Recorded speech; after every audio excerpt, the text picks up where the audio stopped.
Hi guys, ನಮಸ್ತೆ. Tech news episode 1139ಗೆ ಎಲ್ಲರಿಗೂ ಕೂಡ ಸ್ವಾಗತ.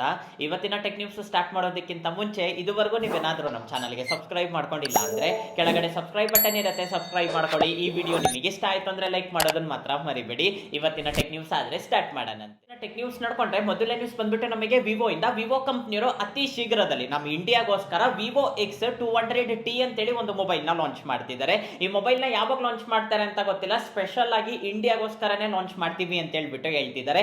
ಡಿಸೈನ್ ನೋಡೋದಕ್ಕೆ ನಿಮಗೆ ಈ ರೀತಿಯಾಗಿ ಇರುತ್ತೆ. ಸಿಂಪಲ್ ಆಗಿ ಹೇಳ್ಬೇಕು ಅಂದ್ರೆ ವಿವೋ X200 FE ಇದೆಲ್ಲ ಅದಕ್ಕಿಂತ ಇನ್ನ ಒಂದ್ ಸ್ವಲ್ಪ ನಿಮಗೆ ಬೆಟರ್ ಆಗಿ ಇರುತ್ತೆ. ಇದರಲ್ಲಿ ನಿಮಗೆ 3 ಕ್ಯಾಮೆರಾ ಇರುತ್ತೆ, 3 ಕೂಡ ನಿಮಗೆ 50 ಮೆಗಾ ಪಿಕ್ಸೆಲ್ ಇರುತ್ತೆ. ಫ್ರಂಟ್ ಕ್ಯಾಮೆರಾ 32 ಮೆಗಾ ಪಿಕ್ಸೆಲ್ ಇರುತ್ತೆ. MediaTek Dimensity 9400 ಈ ಒಂದು ಚಿಪ್ ಸೆಟ್ ಯೂಸ್ ಮಾಡಿದ್ದಾರೆ. ಫ್ಲಾಗ್ಶಿಪ್ ಪ್ರೊಸೆಸರ್ ಅಂತಾನೆ ಹೇಳ್ಬೋದು, ನಿಮಗೆ ತುಂಬಾನೇ ಚೆನ್ನಾಗಿರುತ್ತೆ. ಇನ್ನ ಪ್ರೈಸ್ ವಿಷಯಕ್ಕೆ ಬಂದ್ರೆ ನಿಮಗೆ ಏನಿಲ್ಲ ಅಂದ್ರೂ ಕೂಡ 70 to 80K ವರೆಗೂ ಇರುತ್ತೆ ಅಂತ ಹೇಳ್ಬಿಟ್ಟು ರಿಪೋರ್ಟ್ಸ್ ಆದ್ರೆ ಬರ್ತಿದೆ. ಸೊ ನೋಡೋಣಂತೆ. ವಿವೋ ಮೊಬೈಲ್ಸ್ ನಿಮಗೆ ತುಂಬಾ ಚೆನ್ನಾಗಿರುತ್ತೆ. ಬೇರೆ ಎಲ್ಲ ಮೊಬೈಲ್ಸ್ ಕೂಡ ಸೈಡ್ ಇಡಿ, ನಿಮಗೆ ಫ್ಲಾಗ್ಶಿಪ್ ಮೊಬೈಲ್ಸ್ ಏನಿರುತ್ತಲ್ಲ ಎಕ್ಸೆಸ್ ಸೀರೀಸ್, ಆ ಮೊಬೈಲ್ಸ್ ಮಾತ್ರ ನಿಮಗೆ ಅಲ್ಟಿಮೇಟ್ ಇರುತ್ತೆ. ಒಂದ್ಸಲ ನೀವೇನಾದ್ರೂ ಈ ಒಂದು ಮೊಬೈಲ್ಸ್ ಗೆ ಅಡಿಕ್ಟ್ ಆಗಿದ್ದೀರಾ ಅಂದ್ರೆ ಬೇರೆ ಯಾವ ಮೊಬೈಲು ಕೂಡ ತಗೊಳೋದಿಲ್ಲ. ಆ ಲೆವೆಲ್ ಅಲ್ಲಿ ನಿಮಗೆ ಪರ್ಫಾರ್ಮೆನ್ಸ್ ಆಗಿರ್ಬೋದು, ಕ್ಯಾಮ್ರಾ ಡಿಪಾರ್ಟ್ಮೆಂಟ್ ಎಲ್ಲಾನು ಕೂಡ ತುಂಬಾ ಚೆನ್ನಾಗಿರುತ್ತೆ. ನೆಕ್ಸ್ಟ್ ನ್ಯೂಸ್ ನೋಡ್ಕೊಂಡ್ರೆ ಇನ್ಸ್ಟಾಗ್ರಾಮ್ ಅಲ್ಲಿ ಡಾಟಾ ಲೀಕ್ ಆಗಿದೆ, ಕಂಪ್ಲೀಟ್ ಆಗಿ ಡಾಟಾ ಬ್ರೀಚ್ ಆಗಿದೆ ಅಂತಾನೆ ಹೇಳ್ಬೋದು.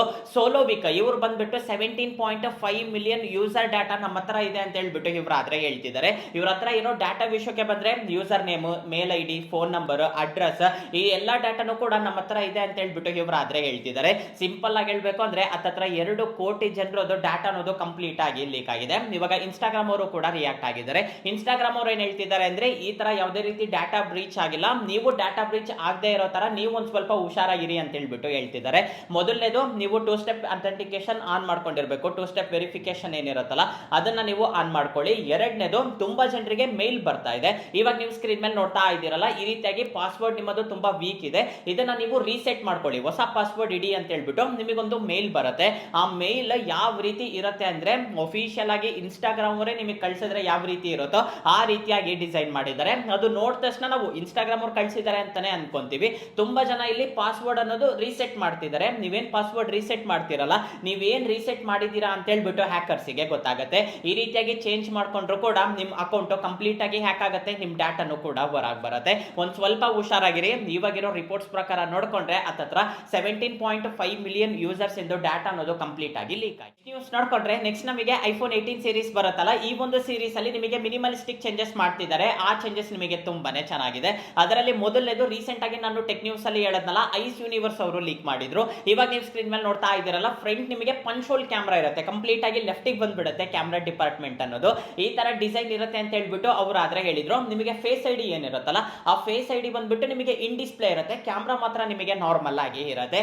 ಇವಾಗ ಬಂದ್ಬಿಟ್ಟು ನಿಮಗೆ DCS ಅವರು ಒಂದು ರಿಪೋರ್ಟ್ ಕೊಟ್ಟಿದ್ದಾರೆ. ಇವರು ಕೊಟ್ಟಿರೋ ರಿಪೋರ್ಟ್ ಪ್ರಕಾರ ನೋಡ್ಕೊಂಡ್ರೆ ಈ ಸಲ ನಿಮಗೆ ಐಫೋನ್ 18 ಸೀರೀಸ್ ಅನ್ನೋದು ಕಂಪ್ಲೀಟ್ ಆಗಿ ಇನ್ ಡಿಸ್ಪ್ಲೇ ಇರುತ್ತೆ ಅಂತ ಹೇಳ್ಬಿಟ್ಟು ಹೇಳ್ತಿದ್ದಾರೆ. ನಿಮಗೆ ಫುಲ್ ಸ್ಕ್ರೀನ್ ಇರುತ್ತೆ, ನಿಮಗೆ ಫ್ರಂಟ್ ಕ್ಯಾಮ್ರಾನು ಕೂಡ ಇನ್ ಡಿಸ್ಪ್ಲೇ ಇರುತ್ತೆ.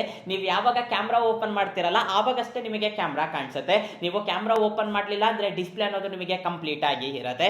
ಈ ತರ ನಿಮಗೆ ಐಫೋನ್ 18 ಸೀರೀಸ್ ಇರುತ್ತೆ ಅಂತ ಹೇಳ್ಬಿಟ್ಟು ಇವರು ಆದ್ರೆ ಹೇಳ್ತಿದ್ದಾರೆ. 18 Pro 18 Pro Max 2 ಮೊಬೈಲ್ ಇರುತ್ತೆ. ಈ ವರ್ಷ ಲಾಂಚ್ ಆಗೋದು ಕೂಡ ನಿಮಗೆ 3 mobiles, iPhone 18 Pro 18 Pro Max, iPhone ultra ಅಂತೇಳಿ. ಫೋಲ್ಡಬಲ್ ಫೋನ್ ಕೂಡ ಇವಾಗ ಲಾಂಚ್ ಆಗುತ್ತೆ.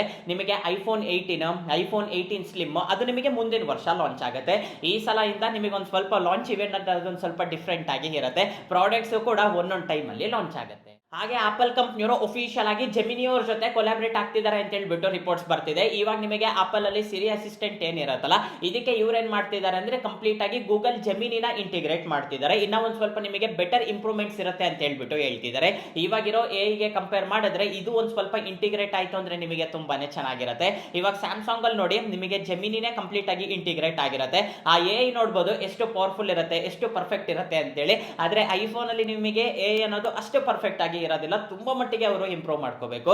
ಇವಾಗ ನೋಡ್ಕೊಂಡ್ರೆ ಗೂಗಲ್ ಅವರು ಜೆಮಿನಿ ಅವ್ರ ಜೊತೆ ಕೊಲಾಬ್ರೇಟ್ ಆಗ್ತಾರೆ ಅಂತ ಹೇಳ್ಬಿಟ್ಟು ರಿಪೋರ್ಟ್ಸ್ ಆದ್ರೆ ಬರ್ತಿದೆ. ನ್ಯೂಸ್ ನೋಡ್ಕೊಂಡ್ರೆ ಮೋಟೋರೋಲಾ ಅವರು ಒಂದು ಹೊಸ ಕಾನ್ಸೆಪ್ಟ್ ತಂದಿದ್ದಾರೆ. ಇವಾಗ ನೀವು ಸ್ಕ್ರೀನ್ ಮೇಲೆ ನೋಡ್ತಾ ಇದ್ದೀರಲ್ಲ, ಇದು ಬಂದ್ಬಿಟ್ಟು ಮೋಟೋ AI ಪಿನ್ ಅಂತೇಳಿ. ಇದನ್ನ ಇನ್ನೂ ಲಾಂಚ್ ಮಾಡಿಲ್ಲ, ಇವಾಗ ಅಟ್ ಪ್ರೆಸೆಂಟ್ ಟೆಸ್ಟ್ ಮಾಡ್ತಿದ್ದಾರೆ. MWC ಈವೆಂಟ್ ಆಯ್ತಲ್ಲ, ಆ ಒಂದು ಈವೆಂಟ್ ಅಲ್ಲಿ ಇದನ್ನ ಶೋಕೇಶ್ ಆದ್ರೆ ತಂದಿದ್ರು. ಏನ್ ಬ್ರೋ ಇದು ನೋಡೋದಕ್ಕೆ ತುಂಬಾ ಡಿಫ್ರೆಂಟ್ ಆಗಿದೆ ಅಂದ್ರೆ, ಇದು ಬಂದ್ಬಿಟ್ಟು ಒಂದು ರೀತಿ ಲಾಕೆಟ್ ಟೈಪ್ ಇರುತ್ತೆ.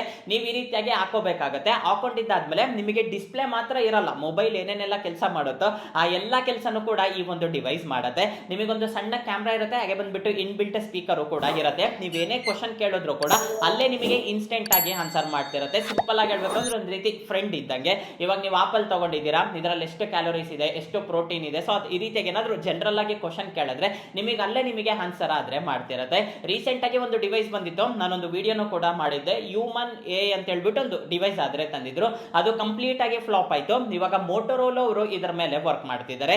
ಇದು ಕೂಡ ಅತಿ ಶೀಘ್ರದಲ್ಲಿ ಲಾಂಚ್ ಆಗುತ್ತೆ ಅಂತ ಹೇಳ್ಬಿಟ್ಟು ರಿಪೋರ್ಟ್ಸ್ ಆದ್ರೆ ಬರ್ತಿದೆ. ನ್ಯೂಸ್ ನೋಡ್ಕೊಂಡ್ರೆ ಸ್ಟ್ರೇಂಜರ್ ಥಿಂಗ್ಸ್ 5 ಯಾರು ನೋಡಿಲ್ಲ ಎಲ್ಲರೂ ಕೂಡ ನೋಡಿರ್ತೀರಾ. ನಿಮ್ಮಲ್ಲಿ ಎಷ್ಟು ಜನ ನೋಡಿದೀರಾ ಅಂತ ಹೇಳ್ಬಿಟ್ಟು ನನಗೆ ಕಾಮೆಂಟ್ ಸೆಷನ್ ಅಲ್ಲಿ ತಿಳಿಸಿ. ನನಗಂತೂ ಫೇವ್ರೆಟ್ ಸೀಸನ್ಸ್ ಅಂತಾನೆ ಹೇಳ್ಬೋದು. ತುಂಬಾನೇ ಚೆನ್ನಾಗಿದೆ. ಏನಂದ್ರೆ ಎಪಿಸೋಡ್ 5 ಮಾತ್ರ ಅಂದ್ಕೊಂಡಿರೋ ಲೆವೆಲ್ಗೆ ಇರಲಿಲ್ಲ. ಅಂದ್ರೆ ಎಕ್ಸ್ಪೆಕ್ಟೇಷನ್ಸ್ ಎಲ್ಲರೂ ಕೂಡ ತುಂಬಾನೇ ಇಟ್ಕೊಂಡಿದ್ರು. ಅವರು ಒಂದು ಸ್ವಲ್ಪ ಮೀಡಿಯಂ ಆಗಿ ತೆಗೆದಿದ್ದಾರೆ. ಒಂದೊಂದು ಸೀರೀಸ್ ಒಂದೊಂದು ಎಪಿಸೋಡ್ ಕೂಡ ತುಂಬಾನೇ ಚೆನ್ನಾಗಿತ್ತು. ರೀಸೆಂಟ್ ಆಗಿ ಒಂದು ವಿಡಿಯೋನ ರಿಲೀಸ್ ಮಾಡಿದ್ರು. ಈ ಒಂದು ವಿಡಿಯೋದಲ್ಲಿ ಇವರು ಬಿಹೈಂಡ್ ದಿ ಶೂಟ್ಸ್ ಯಾವ ರೀತಿ ಶೂಟ್ ಮಾಡಿದ್ದಾರೆ, ಯಾವ ರೀತಿ ಪ್ರಿಪೇರ್ ಆಗಿದ್ರು, ಇದನ್ನೆಲ್ಲನೂ ಕೂಡ ಒಂದು ವಿಡಿಯೋ ಆದ್ರೆ ಬಿಟ್ಟಿದ್ದಾರೆ. ಆ ವಿಡಿಯೋದಲ್ಲಿ ಡೈರೆಕ್ಟರ್ಸ್ ಏನಿರ್ತಾರಲ್ಲ, ಡಫರ್ ಬ್ರದರ್ಸ್, ಸೊ ಇವ್ರು ಬಂದ್ಬಿಟ್ಟು ಲ್ಯಾಪ್ಟಾಪ್ ಓಪನ್ ಮಾಡಿದ್ದಾರೆ. ಆ ಲ್ಯಾಪ್ಟಾಪ್ ಅಲ್ಲಿ ಮೇಲ್ಗಡೆ ನಮಗೆ ಟ್ಯಾಬ್ಸ್ ಏನಿರುತ್ತಲ್ಲ, ಅಲ್ಲಿ ಚಾಟ್ ಜಿಪಿಟಿ ಕೂಡ ಇದೆ. ಇವಾಗ ಎಲ್ಲರೂ ಕೂಡ ಏನ್ ಹೇಳ್ತಿದ್ದಾರೆ ಅಂದ್ರೆ ಸೀಸನ್ 5 ತುಂಬಾ ಬೋರಿಂಗ್ ಆಗಿತ್ತು. ಅಂದ್ರೆ ಅಷ್ಟು ಹೇಳ್ಕೊಂಡಿರೋ ಅಷ್ಟು ಲೆವೆಲ್ ಎಕ್ಸ್ಪೆಕ್ಟೇಷನ್ಸ್ ಆದ್ರೆ ಇರಲಿಲ್ಲ. ಇವರು ಚಾಟ್ ಜಿಪಿಟಿ ಕೊಟ್ಟು ಚಾಟ್ ಜಿಪಿಟಿ ಅಲ್ಲಿ ಕೊಟ್ಟಿರೋ ಸ್ಟೋರಿನ ಇವರು ಮಾಡಿದ್ದಾರೆ. ಅದಕ್ಕೋಸ್ಕರ ಅಷ್ಟು ಇಂಟ್ರೆಸ್ಟಿಂಗ್ ಆಗಿಲ್ಲ ಅಂತ ಹೇಳ್ಬಿಟ್ಟು ಎಲ್ಲರೂ ಕೂಡ ಟ್ರೋಲ್ ಮಾಡ್ತಿದ್ದಾರೆ. ಸೀಸನ್ 5 ಬೇರೆ ಲೆವೆಲ್ ಅಲ್ಲಿ ಇರಬೇಕಿತ್ತು, ಅಂದ್ರೆ ತುಂಬಾ ಸಿಂಪಲ್ ಆಗಿ ಮುಗಿಸ್ಬಿಟ್ರು. ಇದು ಮುಗಿದೋಯ್ತಾ ಅಂತ ಹೇಳ್ಬಿಟ್ಟು ನಮಗೆ ಅನ್ನಿಸ್ಬೇಕು, ಆ ರೀತಿಯಾಗಿ ಮಾಡಿದ್ರು. ಅದಕ್ಕೋಸ್ಕರ ಇವಾಗ ತುಂಬಾ ಜನ ರಿಯಾಕ್ಟ್ ಆಗ್ತಿದ್ದಾರೆ. ನಿಮ್ಮಲ್ಲಿ ಎಷ್ಟು ಜನರಿಗೆ ಸೀಸನ್ 5 ಇಷ್ಟ ಆಯ್ತು ನನಗೆ ಕಾಮೆಂಟ್ ಸೆಷನ್ ಅಲ್ಲಿ ತಿಳಿಸಿ. ನ್ಯೂಸ್ ನೋಡ್ಕೊಂಡ್ರೆ 2025 ಗ್ಲೋಬಲ್ ಮಾರ್ಕೆಟ್ ರಿಪೋರ್ಟ್ ಆದ್ರೆ ಹೊರಗೆ ಬಂದಿದೆ. ಈ ಒಂದು ರಿಪೋರ್ಟ್ ಅಲ್ಲಿ ಯಾವ್ಯಾವ ಮೊಬೈಲ್ಸ್ ತುಂಬಾ ಚೆನ್ನಾಗಿ ಪರ್ಫಾರ್ಮ್ ಮಾಡಿದೆ ಅಂತ ಹೇಳ್ಬಿಟ್ಟು ಗೊತ್ತಾಗುತ್ತೆ. ಅದರಲ್ಲಿ ಫಸ್ಟ್ ಪ್ಲೇಸ್ ಅಲ್ಲಿ ನೋಡ್ಕೊಂಡ್ರೆ ಆಫ್ಟರ್ 14 ಇಯರ್ಸ್ 14 ವರ್ಷ ಆದ್ಮೇಲೆ ಆಪಲ್ ಕಂಪನಿ ಫಸ್ಟ್ ಪ್ಲೇಸ್ ಅಲ್ಲಿ ಬಂದಿದೆ. 20% ಮಾರ್ಕೆಟ್ ಶೇರ್ ನ ಆಕ್ಯುಪೈ ಮಾಡ್ಕೊಂಡಿದ್ದಾರೆ. ಸೆಕೆಂಡ್ ಪ್ಲೇಸ್ ಅಲ್ಲಿ ಸ್ಯಾಮ್ಸಂಗ್ ಇದೆ 19%, ಆಮೇಲೆ ಶೌಮಿ ಇದೆ, ವಿವೋ ಇದೆ, ಓಪೋ ಇದೆ. ಅದಾದ್ಮೇಲೆ ನಿಮಗೆ ಅದರ್ಸ್ ಇರುತ್ತೆ. ಮತ್ತೆ ಏನ್ ಬ್ರೋ ಇಷ್ಟು ವರ್ಷ ಆದ್ಮೇಲೆ ಆಪಲ್ ಫಸ್ಟ್ ಪ್ಲೇಸ್ ಬಂದಿದ್ಯಾ ಅಂದ್ರೆ, ಲಾಸ್ಟ್ ಟೈಮ್ ನೋಡ್ಕೊಂಡ್ರೆ ಐಫೋನ್ 16 ಸೀರೀಸ್ ಹಾಗೆ ಬಂದ್ಬಿಟ್ಟು 17 ಸೀರೀಸ್, ಅದರಲ್ಲೂ ಕೂಡ ನಮಗೆ ಬೇಸ್ ಮಾಡೆಲ್ ಏನಿರುತ್ತಲ್ಲ ಆ ಒಂದು ಮೊಬೈಲ್ಸ್ ವಿಪರೀತವಾಗಿ ಸೇಲ್ ಆಗಿದೆ. ವರ್ಲ್ಡ್ ವೈಡ್ ಆಗಿ ನೋಡ್ಕೊಂಡ್ರೆ ಈ ಮೊಬೈಲ್ಸ್ ತುಂಬಾ ಚೆನ್ನಾಗಿ ಸೇಲ್ ಆಗಿದೆ. ಇವಾಗ ಸ್ಯಾಮ್ಸಂಗ್ ನ ದಾಟ್ಕೊಂಡು ಫಸ್ಟ್ ಪ್ಲೇಸ್ ಗೆ ಆಪಲ್ ಕಂಪನಿ ಬಂದಿದೆ. ನ್ಯೂಸ್ ನೋಡ್ಕೊಂಡ್ರೆ ಸೌತ್ ಕೊರಿಯಾ ಪ್ರೆಸಿಡೆಂಟ್ ಒಂದು ಹೊಸ ಬಿಲ್ ಪಾಸ್ ಮಾಡ್ತಿದ್ದಾರೆ. ಈ ಒಂದು ಬಿಲ್ ತುಂಬಾ ಚೆನ್ನಾಗಿದೆ, ತುಂಬಾ ಡಿಫರೆಂಟ್ ಆಗಿದೆ. ಅಂತ ಬಿಲ್ ಏನಪ್ಪಾ ಅಂದ್ರೆ, ಇವಾಗ ನಾರ್ಮಲ್ ಆಗಿ ಹೆಲ್ತ್ ಇನ್ಶೂರೆನ್ಸ್ ನಿಮ್ಗೆಲ್ಲರಿಗೂ ಕೂಡ ಗೊತ್ತಿರೋದೆ, ಕೆಲವೊಂದು ಪಾರ್ಟ್ಸ್ ಗೆ ಅದು ಇನ್ಕ್ಲೂಡ್ ಆಗುತ್ತೆ, ಕೆಲವೊಂದಕ್ಕೆ ಇನ್ಕ್ಲೂಡ್ ಆಗೋದಿಲ್ಲ. ಇವಾಗ ಸೌತ್ ಕೊರಿಯಾದಲ್ಲಿ ಏನ್ ಮಾಡ್ತಿದ್ದಾರೆ ಅಂದ್ರೆ ಹೇರಿಗೂ ಕೂಡ ಇನ್ಶೂರೆನ್ಸ್ ಕೊಡ್ತಿದ್ದಾರೆ. ಇವಾಗ ತುಂಬಾ ಜನರಿಗೆ ನೋಡಬಹುದು 15 ವರ್ಷ, 20 ವರ್ಷ, 25 ವರ್ಷ, ಸೊ ಈ ವಯಸ್ಸಲ್ಲೇ ಅವರಿಗೆ ಕೂದಲು ಅನ್ನೋದು ಉದುರ್ತಾ ಇರುತ್ತೆ, ಕಂಪ್ಲೀಟ್ ಆಗಿ ಅವರು ಬೋಡ ಆಗ್ಬಿಡ್ತಾರೆ. ಅವಾಗ ತುಂಬಾ ಜನ ಮದ್ವೆ ಆಗೋದಕ್ಕೆ ಮುಂದೆ ಬರೋದಿಲ್ಲ. ಅದಕ್ಕೋಸ್ಕರ ಇವ್ರೇನ್ ಮಾಡ್ತಿದ್ದಾರೆ ಅಂದ್ರೆ, ನೀವೇನ್ ಹೆಲ್ತ್ ಇನ್ಶೂರೆನ್ಸ್ ತಗೊಂತೀರಲ್ಲ ಆ ಹೆಲ್ತ್ ಇನ್ಶೂರೆನ್ಸ್ ಅಲ್ಲೇ ನಿಮಗೆ ಹೇರು ಕೂಡ ಕವರ್ ಆಗಿರುತ್ತೆ. ಅಕಸ್ಮಾತ್ ಆಗಿ ಕೂದಲು ಏನಾದ್ರೂ ಉದುರ್ತು ಅಂದ್ರೆ ನಿಮಗೆ ಹೆಲ್ತ್ ಗೆ ಸಂಬಂಧಪಟ್ಟ ಎಲ್ಲ ಟ್ರೀಟ್ಮೆಂಟ್ ಕೂಡ ಫ್ರೀ ಆಗಿ ಇರುತ್ತೆ. ಅಂದ್ರೆ ಇವಾಗ ಬ್ರೈನ್ ಸರ್ಜರಿ ಮಾಡಿಸ್ಬೇಕು, ಇಲ್ಲಾಂದ್ರೆ ಹೇರ್ ಟ್ರಾನ್ಸ್ಪ್ಲಾಂಟ್ ಮಾಡಿಸ್ಬೇಕು, ಹೇರಿಗೆ ಸಂಬಂಧಪಟ್ಟ ಟ್ರೀಟ್ಮೆಂಟ್ ಮಾಡಿಸ್ಬೇಕು, ಸೊ ಈ ರೀತಿಯಾಗಿ ಏನೇ ಇದ್ರೂ ಕೂಡ ಆ ಒಂದು ಇನ್ಶೂರೆನ್ಸ್ ಅಲ್ಲಿ ಕವರ್ ಆಗೋ ರೀತಿ ನಾವು ನೋಡ್ಕೊಂತೀವಿ ಅಂತ ಹೇಳ್ಬಿಟ್ಟು ಹೇಳ್ತಿದ್ದಾರೆ. ಇವಾಗ ಅಟ್ ಪ್ರೆಸೆಂಟ್ ಸೌತ್ ಕೊರಿಯಾದಲ್ಲಿ ಈ ಒಂದು ಬಿಲ್ ಪಾಸ್ ಮಾಡಿದ್ದಾರೆ. ಒಂದ್ ಸ್ವಲ್ಪ ಚೆನ್ನಾಗಿದೆ, ಸ್ವಲ್ಪ ಅಲ್ಲ ತುಂಬಾ ಜನರಿಗೆ ಇದು ಯೂಸ್ ಆಗುತ್ತೆ. ಯಾಕೆಂದ್ರೆ ಎಷ್ಟೋ ಲಕ್ಷ ಲಕ್ಷ ಕೊಟ್ಬಿಟ್ಟು ಏರ್ ಟ್ರಾನ್ಸ್ಪ್ಲಾಂಟ್ ಮಾಡಿಸ್ತಾರೆ.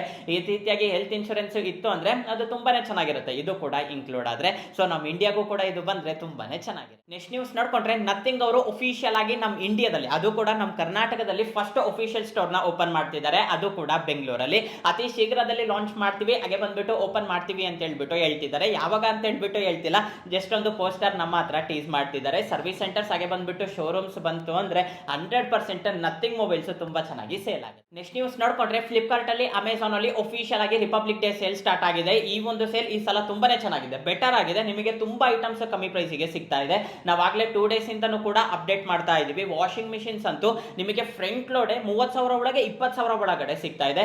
ಈ ತರ ಆಫರ್ಸ್, ಈ ತರ ಡೀಲ್ಸ್ ತುಂಬಾನೇ ಇದೆ. ಮಿಸ್ ಮಾಡ್ಕೊಳೋದಕ್ಕಾದ್ರೆ ಹೋಗ್ಬೇಡಿ. ನಮ್ಮ ಟೆಲಿಗ್ರಾಮ್ ಚಾನಲ್ ಅಲ್ಲಿ ಪ್ರತಿಯೊಂದನ್ನು ಕೂಡ ನಾವು ಅಪ್ಡೇಟ್ ಮಾಡ್ತಾ ಇದೀವಿ. ಯಾರಾದ್ರೂ ಹೋಮ್ ಅಪ್ಲಿಯನ್ಸಸ್ ತಗೋಬೇಕು ಅಂತ ಪ್ಲಾನ್ ಮಾಡ್ತಾ ಇದ್ರೆ ಇದು ನಿಮಗೆ ಬೆಸ್ಟ್ ಸೇಲ್, ಈಸಿಯಾಗಿ ನಿಮಗೆ 10,000 ರಿಂದ 20,000 ಉಳಿಯುತ್ತೆ. ಮಿಸ್ ಮಾಡ್ಕೊಳೋದಕ್ಕಾದ್ರೆ ಹೋಗ್ಬೇಡಿ. ಡಿಸ್ಕ್ರಿಪ್ಷನ್ ಅಲ್ಲಿ ಟೆಲಿಗ್ರಾಮ್ ಚಾನಲ್ ಲಿಂಕ್ ಇರುತ್ತೆ, ಅಲ್ಲಿಂದನೂ ಕೂಡ ಆರಾಮಾಗಿ ಜಾಯಿನ್ ಆಗ್ಬೋದು. ಇವತ್ತು ನನಗೆ ಇಂಟ್ರೆಸ್ಟಿಂಗ್ ಅನ್ಸಿರೋ ಟೆಕ್ ನ್ಯೂಸ್ ಆದ್ರೆ ಈ ವಿಡಿಯೋ ನಿಮಗೆ ಇಷ್ಟ ಆಯ್ತು ಅನ್ಕೊಂತೀನಿ. ಈ ವಿಡಿಯೋ ನಿಮಗೆ ಇಷ್ಟ ಆಗಿದ್ರೆ ಲೈಕ್ ಮಾಡಿ, ಶೇರ್ ಮಾಡಿ, ಹಾಗೆ ಕೆಳಗಡೆ ಸಬ್ಸ್ಕ್ರೈಬ್ ಬಟನ್ ಇರುತ್ತೆ, ಸಬ್ಸ್ಕ್ರೈಬ್ ಮಾಡ್ಕೊಳ್ಳೋದನ್ನ ಮಾತ್ರ ಮರಿಬೇಡಿ. ನೆಕ್ಸ್ಟ್ ವಿಡಿಯೋದಲ್ಲಿ ಮೀಟ್ ಆಗೋಣಂತೆ, ಅಲ್ಲಿವರೆಗೂ ಬಾಯ್ ಬಾಯ್.